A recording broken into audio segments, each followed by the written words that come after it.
In this video, I'm going to show you how to buy USDT on Kraken. So first, navigate the Explore section on the left side. Click on that, and then you will see here the available cryptocurrencies here in Kraken.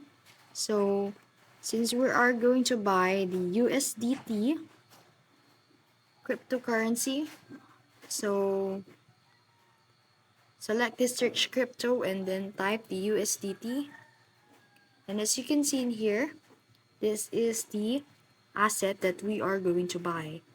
So click on that and then simply click this buy button, and Kraken will ask you to deposit a crypto. So make sure you have a balance here in Kraken, and assumingly we have a balance in here, and you'll be able to buy these cryptocurrencies or assets here in Kraken. And that's it. That's how to buy a USDT in Kraken. If you found this video helpful, don't forget to like, share, and subscribe to the YouTube channel.